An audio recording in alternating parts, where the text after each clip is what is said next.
જય શ્રી કૃષ્ણ. રાધે રાધે. મારી યુટ્યુબ ચેનલમાં તમારું હાર્દિક સ્વાગત છે. નંદ ઘેર આનંદ ભયો, જય કનૈયા લાલ કી. હાથી ઘોડા પાલખી, જય કનૈયા લાલ કી. આપ સૌને શ્રી કૃષ્ણ જન્માષ્ટમીની ખૂબ ખૂબ શુભકામનાઓ. કાન્હા તમારી બધી જ ઈચ્છાઓ પૂરી કરે. આજના વિડીયોમાં આપણે સાંભળીશું શ્રી કૃષ્ણ જન્માષ્ટમી પર સાંભળવામાં આવતી કથા. ભારતમાં કૃષ્ણ પક્ષની આઠમના દિવસે શ્રી કૃષ્ણ જન્માષ્ટમીનું વ્રત કરવામાં આવે છે. જન્માષ્ટમીને ભગવાન શ્રી કૃષ્ણના જન્મોત્સવ તરીકે ઉજવવામાં આવે છે. ભગવાન શ્રી કૃષ્ણનો જન્મ શ્રાવણ માસના કૃષ્ણ પક્ષની આઠમના દિવસે રોહિણી નક્ષત્રમાં મધરાતે થયો હતો. જન્માષ્ટમીનું આ વ્રત આખા વર્ષ દરમિયાન કરવામાં આવતા વ્રતોમાંથી સૌથી મોટું વ્રત માનવામાં આવે છે. તેને વ્રતોનો રાજા પણ કહેવાય છે. એવી માન્યતા છે કે જે પણ જન્માષ્ટમીનું વ્રત કરે છે તેને આખું વર્ષ વ્રત કરવા જેટલું પુણ્ય મળે છે. 1 કરોડ એકાદશીનું વ્રત કર્યા પછી જે પુણ્ય ફળ મળે છે તે એટલું ફળ એક જન્માષ્ટમી વ્રત કરવા પર મળી જાય છે. જન્માષ્ટમી પર જે પણ વ્રત કરે છે ભગવાન શ્રી કૃષ્ણ તેમની બધી મનોકામનાઓ પૂર્ણ કરે છે. એવી માન્યતા છે કે જન્માષ્ટમીના દિવસે ભગવાન શ્રી કૃષ્ણને માત્ર એક ઝૂલો ઝૂલાવે છે. ભગવાન તેમની બધી મનોકામના પૂર્ણ કરે છે. જન્માષ્ટમીનું વ્રત કરનાર અને જન્માષ્ટમીના વ્રતની આ કથા સાંભળનારના બધા પાપોનો નાશ થાય છે. શ્રી કૃષ્ણની જન્માષ્ટમીના આ પવિત્ર દિવસે તમામ ભક્તોને મારી એક નમ્ર વિનંતી છે કે તમે શ્રી કૃષ્ણ નામની એક લાઈક કરો અને કોમેન્ટમાં પૂરી શ્રદ્ધાથી જય શ્રી કૃષ્ણ અવશ્ય લખો અને ચેનલને સબસ્ક્રાઈબ અવશ્ય કરજો. હું ભગવાન શ્રી કૃષ્ણને પ્રાર્થના કરું છું કે જે પણ ભક્તો આ કથા સાંભળી રહ્યા છે તેમના તમામ દુઃખ દૂર થાય. તો આવો ભગવાન શ્રી કૃષ્ણનું મનમાં સ્મરણ કરી જન્માષ્ટમીની આ અદ્ભુત કથા સાંભળીએ. દ્વાપર યુગમાં મથુરાની પવિત્ર ભૂમિ પર રાજા ઉગ્રસેનનું ન્યાયી શાસન ચાલતું હતું. પરંતુ તેમનો પુત્ર કંસ, જે જ્ઞાન અને પરાક્રમથી સંપન્ન હોવા છતાં અહંકાર અને લોભનો ગુલામ બની ગયો હતો. રાજગાદીની લાલસાએ તેને એટલો અંધ કરી દીધો હતો કે તેણે પોતાના પિતાને કેદખાનામાં ધકેલી દીધા અને મથુરાનું રાજ સિંહાસન હડપી લીધું. કંસની ચચેરી બહેન દેવકી પ્રત્યે તેના હૃદયમાં અપાર સ્નેહ હતો, પરંતુ તેનો અહંકાર તેના પ્રેમને પણ ઝાંખો પાડી રહ્યો હતો. દેવકીના લગ્ન યદુવંશના શૂરવીર વાસુદેવ સાથે થયા અને કંસે પોતાની બહેનને પોતાના રથમાં બેસાડી પ્રેમથી તેને નવા ઘરે લઈ જવાનું નક્કી કર્યું.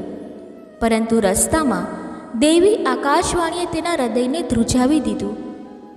અરે કંસ, જે દેવકીને તું આટલા પ્રેમથી લઈ જઈ રહ્યો છે તેનો 8મો પુત્ર તારો સંહાર કરશે. આ શબ્દોએ કંસના મનમાં ભય અને ક્રોધની જ્વાળા ભડકાવી. તેણે તરત જ દેવકીના વાળ પકડી તલવાર ઉગાવી.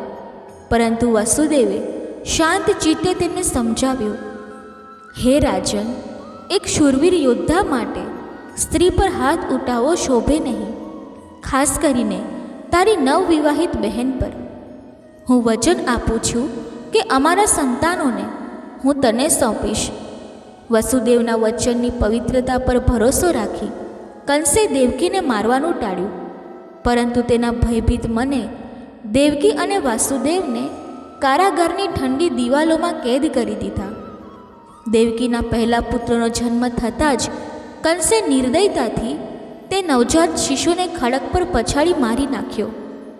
આ રીતે એક પછી એક દેવકીના શિશુઓનો અંત આવતો ગયો અને દેવકીનું હૃદય શોકથી ભરાઈ ગયું.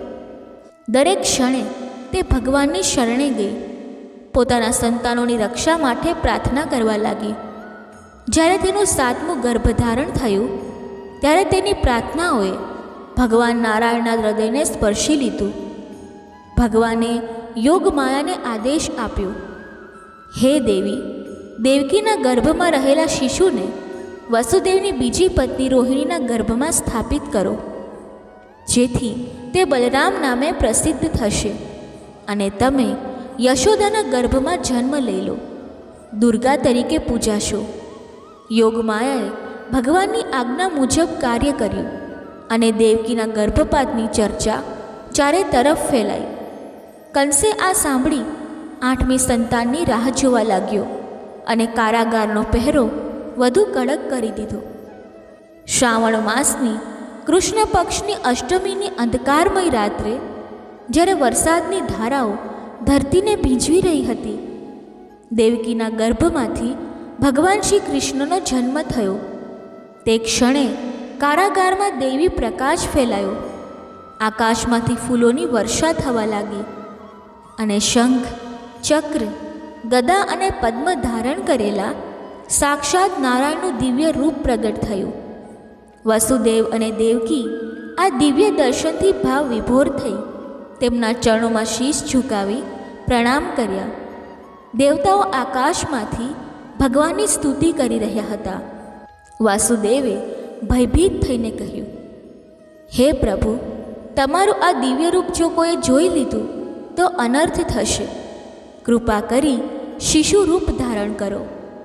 ભગવાને મુસ્કુરાઈને શિશુ રૂપ ધારણ કર્યું અને વસુદેવને આદેશ આપ્યો, મને ગોકુળમાં નંદના ઘરે યશોદા પાસે લઈ જાઓ અને ત્યાં જન્મેલી યોગમાયાને લઈને કંસને સોંપી દો. વાસુદેવે શિશુને ટોપલીમાં મૂકી અને દેવી શક્તિથી કારાગારના તાળા ખુલી ગયા. પહેરેદારો નિંદ્રામાં ડૂબી ગયા અને માર્ગ પ્રકાશિત થયો. શેષનાગે પોતાના ફળનું છત્ર બનાવી શિશુને વરસાદથી બચાવ્યું. યમુના નદી ભગવાનના ચરણોનો સ્પર્શ કરવા ઉછળી અને જ્યારે શિશુ કૃષ્ણે પોતાના ચરણ બહાર કાઢ્યા ત્યારે યમુના શાંત થઈ 2 ભાગમાં વહેંચાઈ અને વાસુદેવને માર્ગ આપ્યો. ગોકુળમાં પહોંચીને વાસુદેવે શિશુને યશોદા પાસે સુવડાવ્યું અને યોગમાયાને લઈ કારાગાર પરત ફર્યા અને ત્યાં જંજીરો ફરી બંધાઈ ગઈ. મથુરાના કારાગારમાં યોગમાયાનું રુદન ગુંજી ઉઠ્યું અને તે ધ્વનિએ નિંદ્રામાં ડૂબેલા પહેરેદારોને જગાડી દીધા. તેમણે તરત જ કંસને સૂચના આપી અને કંસ ભય અને ક્રોધથી ભરેલો દોડતો કારાગારમાં પહોંચ્યો. તેણે દેવકી પાસે સૂતેલી નવજાત કન્યાને જોઈ અને મનમાં વિચાર્યું કે આજ તેનો સંહારક હશે. તેણે કન્યાને ખડક પર પછાડી મારવાનો પ્રયાસ કર્યો, પરંતુ તે જ ક્ષણે યોગમાયા તેના હાથમાંથી છૂટી આકાશમાં ઉડી અને અષ્ટભુજાધારી દિવ્ય દેવીના રૂપમાં પ્રગટ થઈ. તેના હાથમાં શંખ, ચક્ર, ગદા અને દિવ્ય અસ્ત્રો શોભી રહ્યા હતા અને તેનું રૂપ એટલું ભવ્ય હતું કે કંસ સ્તબ્ધ થઈ ગયો. યોગમાયાએ મધુર પણ ગંભીર સ્વરે કહ્યું, અરે મૂર્ખ કંસ, મને મારવાથી તને શું મળશે? તારો સંહારક તો ગોકુળમાં જન્મ લઈ ચૂક્યો છે. તું નિર્દોષ શિશુઓનો વધ કરીને અધર્મનો ભાર વધારે છે, પરંતુ તારો અંત નિશ્ચિત છે. આ શબ્દો સાંભળી કંસનું હૃદય ભય અને આશ્ચર્યથી ધ્રુજી ઉઠ્યું. યોગમાયા અંતર ધ્યાન થઈ ગઈ અને કંસે દેવકી વાસુદેવને કારાગારમાંથી મુક્ત કરી નજરકેદમાં રાખ્યા. તેના મનમાં ભયનો બીજ ઊંડે રોપાઈ ગયો હતો. તેણે પોતાના મંત્રીઓની સભા બોલાવી અને રાત્રે બનેલી ઘટનાનું વર્ણન કર્યું. મંત્રીઓએ સૂચવ્યું, હે રાજન, ગોકુળ અને આસપાસના ગામોમાં જન્મેલા નવજાત શિશુઓને શોધીને નષ્ટ કરો. આ કાર્ય માટે પૂતના રાક્ષસી યોગ્ય છે. પૂતના એક ભયાનક અને શક્તિશાળી રાક્ષસી જે આકાશમાં ઉડી શકતી અને ઈચ્છા મુજબ રૂપ બદલી શકતી. કંસના આદેશથી ગોકુલ તરફ રવાના થઈ. તેણે એક સુંદર ગોપીનું રૂપ ધારણ કર્યું અને નંદના ઘરે પહોંચી. ત્યાં પારણામાં શિશુરૂપી શ્રી કૃષ્ણને જોઈ તેનું હૃદય દ્રવી ઉઠ્યું. પરંતુ તેનો ઉદ્દેશ્ય દુષ્ટ હતો. તેણે યશોદાને કહ્યું, હે બહેન, મને એક મહાત્મા પાસેથી દિવ્ય સિદ્ધિ મળી છે.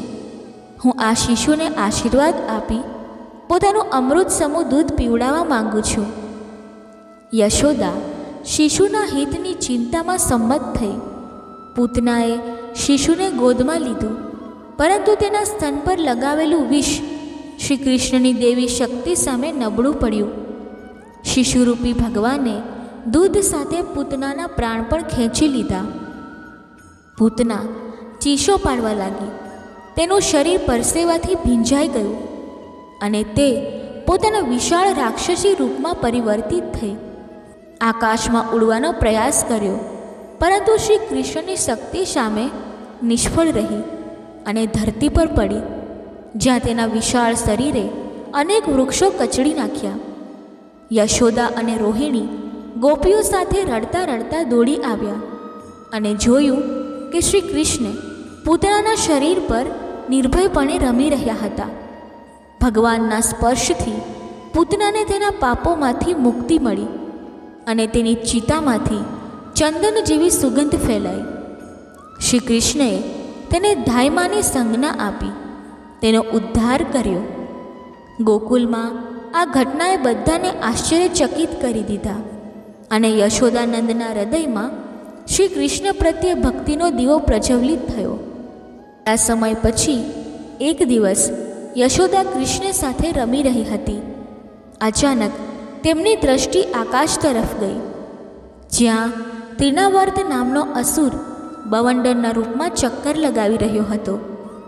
શ્રી કૃષ્ણે તેનો દુષ્ટ ઈરાદો જાણી લીધો અને પોતાનું વજન અસીમ વધારવા લાગ્યા. યશોદાને અસ્વસ્થતા થતાં તેમણે શિશુને ધરતી પર મૂકી દીધું અને ઘરના કામમાં લાગી ગયા. ત્રિનાવર્તે બવંડરના રૂપમાં શ્રી કૃષ્ણને ઉડાવી લીધા અને ગોકુળમાં ધૂળનો અંધકાર છવાઈ ગયો. યશોદા શિશુને શોધવા નીકળી, પરંતુ ન મળતા મૂર્છિત થઈ ગઈ. શ્રી કૃષ્ણએ ત્રિનાવર્તના ગળાને એટલી શક્તિથી પકડ્યું કે તે નિર્જીવ થઈ ધરતી પર પડ્યો. ગોપીઓએ શ્રી કૃષ્ણને તેના શરીર પર રમતા જોયા અને તેમને યશોદા પાસે લઈ આવ્યા. આ દૈવી લીલાઓએ ગોકુળવાસીઓના હૃદયમાં શ્રી કૃષ્ણ પ્રત્યે અચૂક ભક્તિ જગાડી અને નંદ યશોદાએ ઈશ્વરનો આભાર માન્યો કે તેમનો પુત્ર સુરક્ષિત રહ્યો. ગોકુળની ગલીઓમાં શ્રી કૃષ્ણની બાળ લીલાઓનો ઉલ્લાસ છવાયો હતો, જે દરેક ગોપીના હૃદયમાં ભક્તિ અને પ્રેમની લહેરો ઉઠાવતો હતો. શ્રી કૃષ્ણ, જેમને ગોકુળવાસીઓ પ્રેમથી કાન્હા કહેતા, બાળપણથી જ નટખટ લીલાઓ કરી ગોપીઓના હૃદય જીતી લેતા. જ્યારે ગોપીઓ દૂધ દોહવા બેસતી, ત્યારે કાન્હા ધીમેથી તેમની ગાયોને ખોલી દેતા અને તેમના ઘરોમાંથી દૂધ, દહીં અને માખણ ચોરીને પોતે ખાતા અને મિત્રોને પણ ખવડાવતા. ગોપીઓએ પોતાનું માખણ સુરક્ષિત રાખવા શિખર પર લટકાવવાનું શરૂ કર્યું, પરંતુ કાન્હાની ચતુરાઈ તેમની સામે હંમેશા જીતી જતી.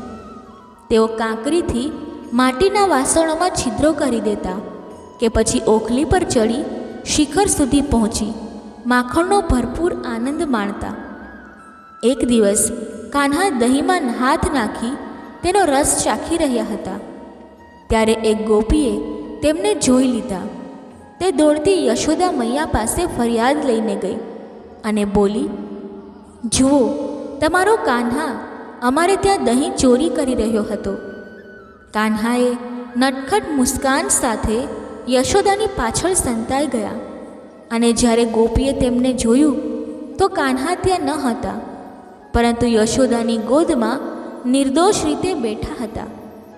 આ જોઈ ગોપી આશ્ચર્યથી સ્તબ્ધ થઈ અને ચૂપચાપ પોતાના ઘરે પરત ફરી. બીજી એક ઘટનામાં કાન્હા અને બલરામ ગોકુળના ઝાડ નીચે બેસીને રમતા હતા, ત્યારે બલરામે કાન્હાને માટી ખાતા જોયા. તે દોડતા યશોદા પાસે ગયા અને બોલ્યા, મૈયા, કાન્હા માટી ખાઈ રહ્યા છે. યશોદાએ ચિંતિત થઈને કાન્હાને પૂછ્યું, કાન્હા, શું તે માટી ખાધી? કાન્હાએ ભોળી મુસ્કાન સાથે કહ્યું, ના મૈયા, મેં માટી નથી ખાધી. જો તમે ઈચ્છો તો મારું મોં જોઈ લો. યશોદાએ કહ્યું, ચાલ તું મોં ખોલી બતાવ. જેવું કાન્હાએ મોં ખોલ્યું તેવું યશોદા મૈયાની આંખો આશ્ચર્યથી ફાટી ગઈ. કાન્હાના નાનકડા મોંમાં સમગ્ર બ્રહ્માંડના દર્શન થયા. આકાશ, પર્વત, સમુદ્ર, ગ્રહો, તારાઓ, 7 દ્વીપો, વૃંદાવન અને સમસ્ત સૃષ્ટિનું ચૈતન્ય રૂપ તેમાં સમાયેલું હતું. યશોદા મૈયા આ દિવ્ય દર્શનથી ભાવ વિભોર થઈ ગયા. તેમનું હૃદય ભક્તિના સાગરમાં ડૂબી ગયું. તેમણે વિચાર્યું, આ શું સ્વપ્ન છે કે પ્રભુની લીલા? શું મારો કાન્હા કોઈ યોગી છે કે સ્વયં ભગવાન? પરંતુ શ્રી કૃષ્ણની માયાથી યશોદા ટૂંક સમયમાં જ આ દર્શન ભૂલી ગયા અને ફરીથી કાન્હાને ગોદમાં લઈ તેની નટખટ લીલાઓમાં ખોવાઈ ગયા. ગોકુળના લોકો માટે કાન્હાની આ લીલાઓ માત્ર બાળ સહજ નટખટપણું નહોતું, પરંતુ દેવી શક્તિનું પ્રતીક હતું, જે તેમના હૃદયમાં ભગવાન પ્રત્યે અખંડ શ્રદ્ધા જગાડતું હતું. નંદ યશોદાના ઘરે આનંદનો માહોલ હતો. ગોપીઓ કાન્હાના સુંદર રૂપના ગીત ગાતી અને વ્રજમાં હર્ષોલ્લાસની લહેરો ફેલાતી. શ્રી કૃષ્ણની આ લીલાઓ હવે ગોકુલથી વૃંદાવન સુધી ફેલાઈ ગઈ હતી અને તેમની દેવી કૃપા દરેક કણમાં વસી રહી હતી. એક વખત જ્યારે નંદબાબા અને વ્રજવાસીઓ ઇન્દ્રદેવની પૂજા કરવાની તૈયારીમાં વ્યસ્ત હતા, તો તેમના હૃદયમાં પરંપરાની ભાવના જાગી રહી હતી. કારણ કે ઇન્દ્ર વરસાદ લાવતા, જેનાથી તેમની ગાયો અને ખેતરો લીલાછમ અને સમૃદ્ધ રહેતા.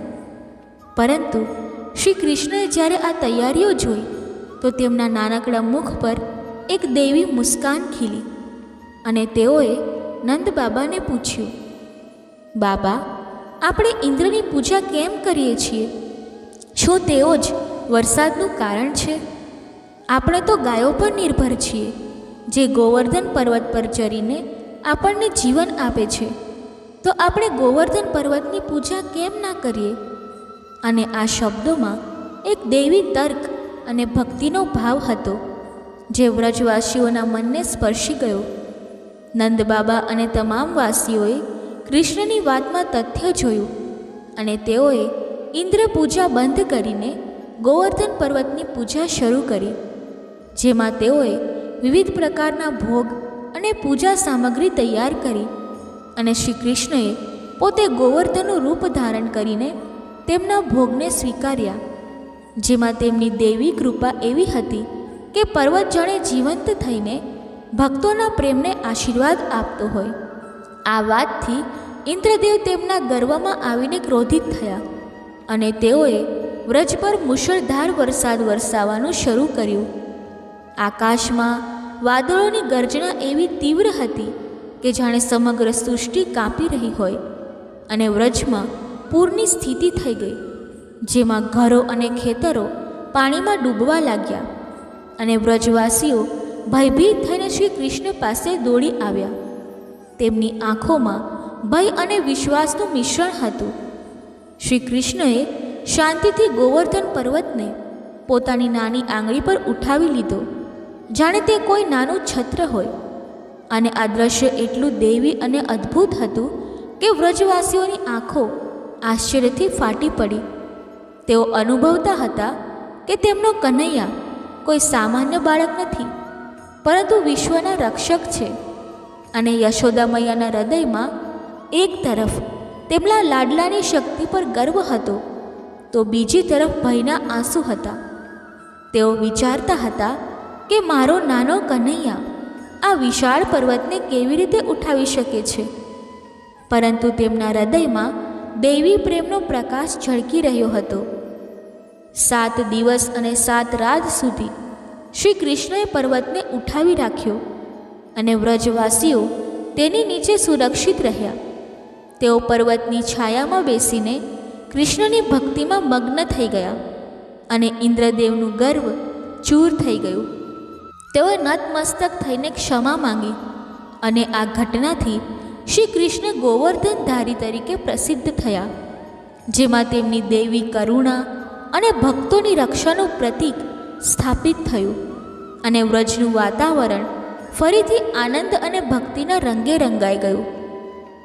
હવે ધેનુકાસુરના વધની કથા તરફ આવીએ, જેમાં એક દિવસ શ્રી કૃષ્ણ અને બલરામ તેમના ગ્વાલબાળ મિત્રો સાથે વૃંદાવનના ગહન જંગલમાં પહોંચ્યા અને ત્યાં તાલવન નામનું વન હતું, જે ખજૂરના ઝાડોથી ભરેલું હતું. તેના ફળો એટલા મીઠા અને રસદાર હતા કે ગ્વાલબાળોના મનમાં તેને ખાવાની તીવ્ર લાલચ જાગી.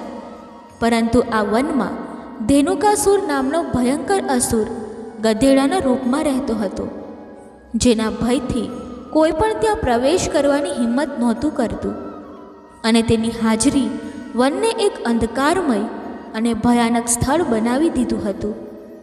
ગ્વાલબાળોએ કૃષ્ણ અને બલરામને કહ્યું કે કાન્હા, આ વનના ફળો ખૂબ મીઠા છે, પરંતુ અહીં રાક્ષસ રહે છે જે આપણને ખાવા નહીં દે. અને તેમના શબ્દોમાં ભય અને આશાનું મિશ્રણ હતું. પરંતુ શ્રી કૃષ્ણએ તેમની નિર્દોષ ઈચ્છાને જોઈને મુસ્કુરાયા અને બોલ્યા, ચિંતા ન કરો મારા સખાઓ, આજે આપણે બધા મળીને આ ફળોનો આનંદ માણીશું. અને તેમના શબ્દોમાં એક દૈવી આશ્વાસન અને વિશ્વાસ હતો, જે ગ્વાલબાળોના હૃદયમાં હિંમત અને પ્રેમ ભરી ગયું. શ્રી કૃષ્ણ અને બલરામ તાલવનમાં પ્રવેશ્યા. શ્રી કૃષ્ણએ એક ખજૂરના ઝાડને જોરથી હલાવ્યું અને રસદાર ફળો ધડાધડ નીચે પડવા લાગ્યા, જેનો અવાજ વનમાં ગૂંજી ઉઠ્યો અને ધેનુકાસુર જાગી ગયો. તેની આંખોમાં ક્રોધની જ્વાળા બળી રહી હતી અને તેણે ગધેડાના રૂપમાં ઝડપથી કૃષ્ણ અને બલરામ પર હુમલો કર્યો. તેની લાતો એટલી શક્તિશાળી હતી કે જાણે પર્વતો ખસી રહ્યા હોય. પરંતુ શ્રી કૃષ્ણ અને બલરામે તેનો સામનો એક દૈવી નૃત્યની જેમ કર્યો, જેમાં તેની હરકતોમાં અનંત શક્તિ અને કરુણા ઝળકી રહી હતી. બલરામે ધેનુકાસુરની પૂંછડી પકડીને તેને આકાશમાં ફેંકી દીધો અને શ્રી કૃષ્ણએ તેના શરીરને ખજૂરના ઝાડ પર ફેંક્યું, જેનાથી તે ઝાડ સાથે તેનું વિશાળ શરીર ધરાશાયી થઈ ગયું. અને આ દ્રશ્યમાં દેવી વિજયનો પ્રકાશ ફેલાયો. ગ્વાલબાળો આ જોઈને આનંદથી ભરાઈ ગયા. તેઓ ખજૂરના ફળો ખાવા લાગ્યા અને શ્રી કૃષ્ણની જય જયકાર કરવા લાગ્યા. આકાશમાંથી દેવતાઓએ ફૂલોની વર્ષા કરી અને વૃંદાવનનું આ વન ફરીથી વ્રજવાસીઓ માટે સુરક્ષિત અને દેવી આનંદથી ભરેલું બની ગયું, જેમાં તેમની ભક્તિ અને પ્રેમનું બંધન વધુ મજબૂત થયું. વૃંદાવનની યમુના નદીના કિનારે શ્રી કૃષ્ણ અને તેમના ગોપ સખાઓ રમતા, નાચતા ગાતા અને ગાયો ચરાવતા હતા. તેમની લીલાઓમાં એક નિર્મળ આનંદ અને દૈવી તેજ વહેતું હતું. પરંતુ યમુનાના એક ભાગમાં કાલિયા નામનો ભયંકર ઝેરી નાગ રહેતો હતો, જેના ઝેરથી નદીનું પાણી એટલું વિશાળું થઈ ગયું હતું કે પક્ષીઓ, પશુઓ અને મનુષ્યો તેના સ્પર્શથી મૃત્યુ પામતા. અને આ ભયથી ગોકુલવાસીઓ વ્યાકુળ હતા. તેઓના હૃદયમાં એક અંધકારમય ભય વસી ગયો હતો અને ગાયો પણ તે ભાગમાં પાણી પી શકતી નહીં. એક દિવસ શ્રી કૃષ્ણ તેમના સખાઓ સાથે યમુના કિનારે રમતા હતા અને રમતા રમતા એક દડો ઝેરી ભાગમાં પડી ગયો. સખાઓએ કૃષ્ણને રોકવાનો પ્રયાસ કર્યો અને બોલ્યા, કાન્હા, આ પાણી ઝેરી છે, ત્યાં ન જા.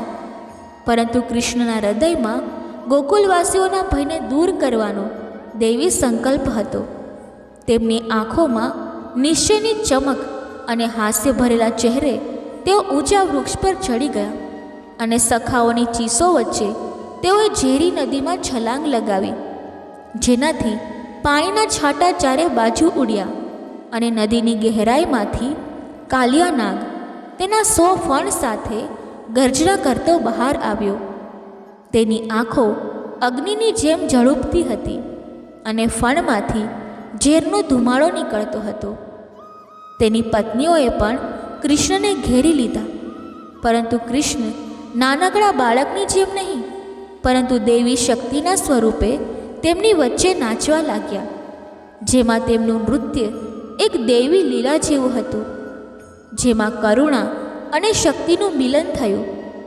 કાલિયા નાગે કૃષ્ણને પોતાના શરીરમાં લપેટવાનો પ્રયાસ કર્યો, પરંતુ કૃષ્ણએ એક ઝટકામાં તેની પૂંછડી પકડીને ફેંકી દીધો.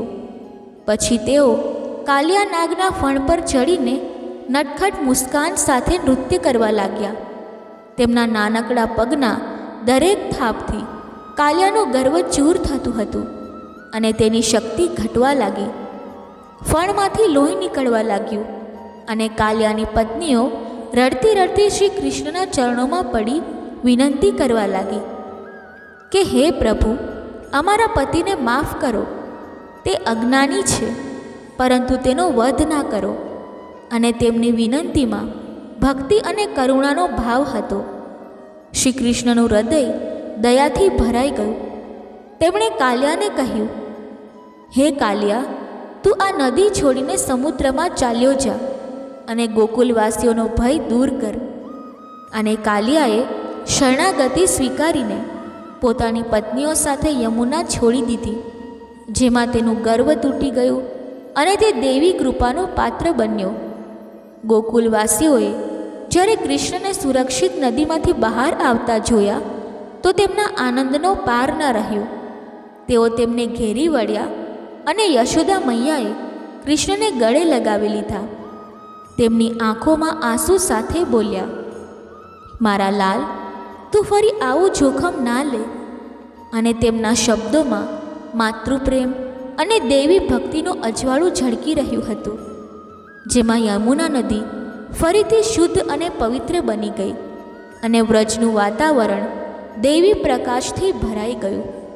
પરંતુ મથુરાનો દુષ્ટ રાજા કંસ હજુ પણ શ્રી કૃષ્ણનો નાશ કરવાના ષડયંત્રો રચી રહ્યો હતો. અસુરોની વારંવારની હારથી તેના હૃદયમાં ભય ફેલાઈ ગયો હતો અને આખરે તેણે શ્રી કૃષ્ણ અને બલરામને મથુરા બોલાવવાનો નિર્ણય કર્યો, જેથી તે પોતાના દુષ્ટ ઈરાદાઓને પૂર્ણ કરી શકે. કંસે પોતાના વિશ્વાસુ સેનાપતિ અક્રૂરને વૃંદાવન મોકલ્યો. અક્રૂરજી, જે શ્રી કૃષ્ણના ભક્ત હતા, તેમણે નંદ બાબા અને યશોદા મૈયાને કંસનો સંદેશો આપ્યો કે શ્રી કૃષ્ણ અને બલરામને મથુરામાં યોજાનારી ધનુષ્ય યજ્ઞની સ્પર્ધામાં ભાગ લેવા બોલાવવામાં આવે છે. યશોદા મૈયાનું હૃદય આ સમાચારથી ભયથી ધ્રુજી ઉઠ્યું. તેમની આંખોમાં આંસુઓ ઉભરાઈ આવ્યા અને તેમણે કૃષ્ણને ગળે લગાવીને કહ્યું, મારા લાલ, મથુરા જવાની શું જરૂર? કંસનો ઈરાદો શુદ્ધ નથી.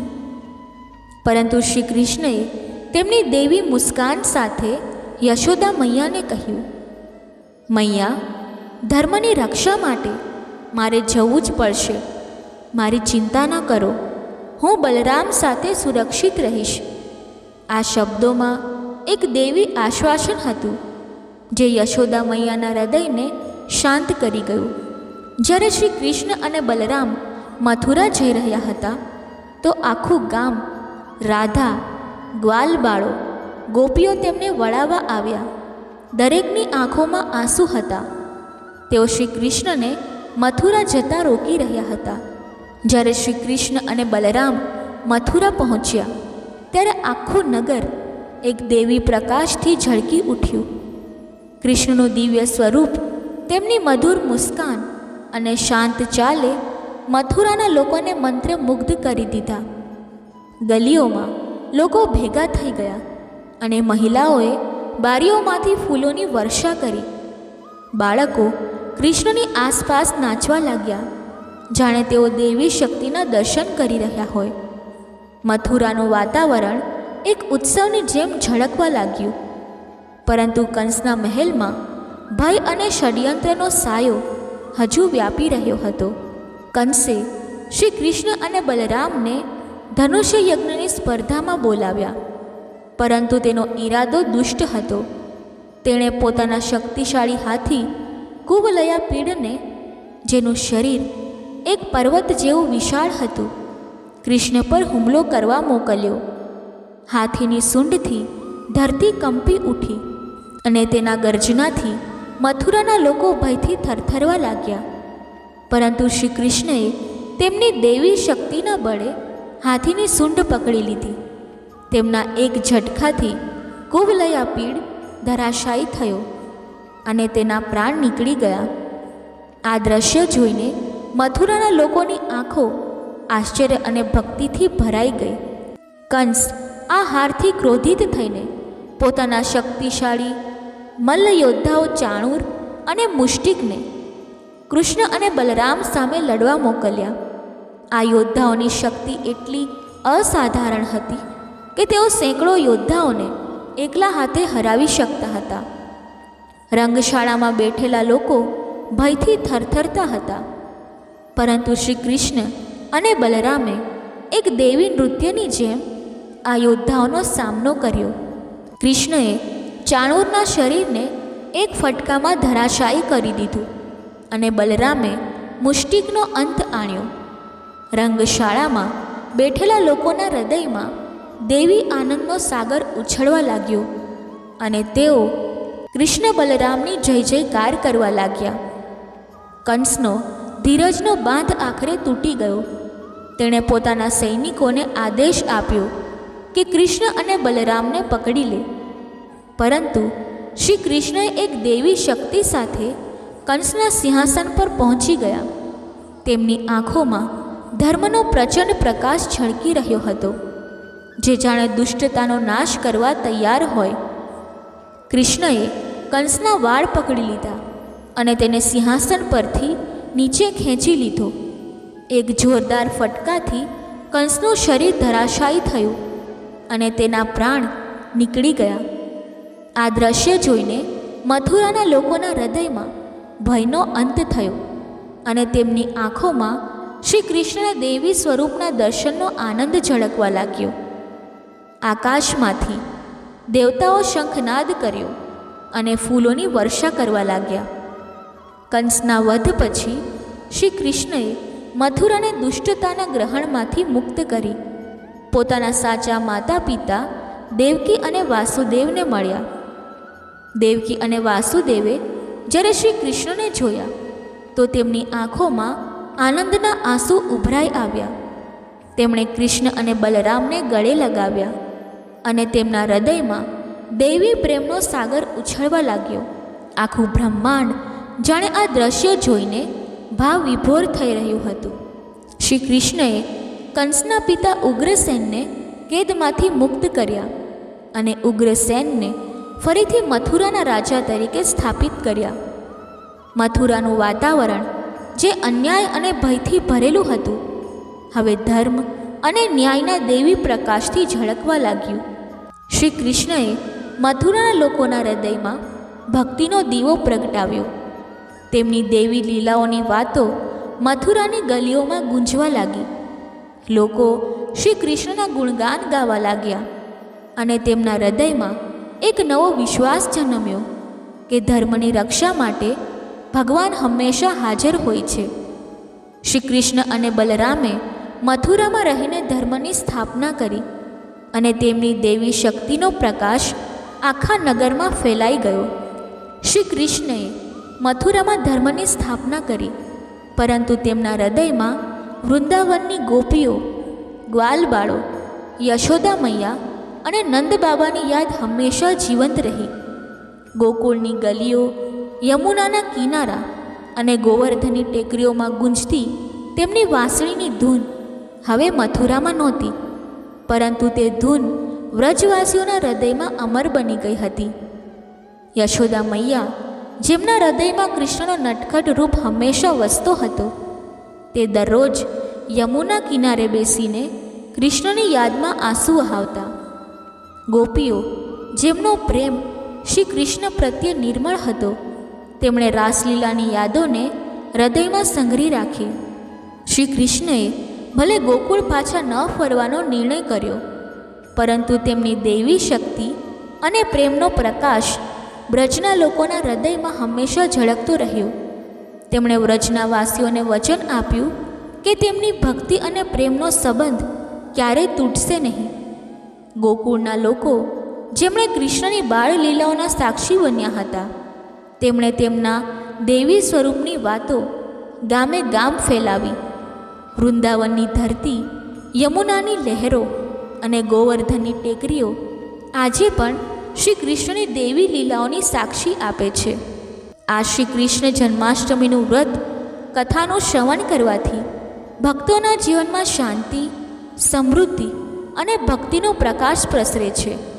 તેમના ચરણોમાં સમર્પિત થઈને ભક્તો દેવી પ્રેમનો અનુભવ કરે છે અને તેમનું જીવન ધર્મના માર્ગે આગળ વધે છે.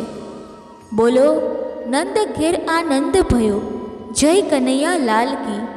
હાથી ઘોડા પાલખી, જય કનૈયા લાલ કી. દર્શક મિત્રો, કથા બોલતી વખતે જો મારાથી કોઈ ભૂલ થઈ હોય તો હું ક્ષમા માંગુ છું અને આશા રાખું છું કે તમને આ કથા પસંદ આવી હશે. જો આ કથા તમને પસંદ આવી હોય તો વિડીયોને લાઈક કરી ચેનલને સબસ્ક્રાઈબ અવશ્ય કરી દેજો અને કોમેન્ટ બોક્સમાં જય શ્રી રાધે કૃષ્ણ અવશ્ય લખજો. ધન્યવાદ. જય શ્રી કૃષ્ણ. રાધે રાધે.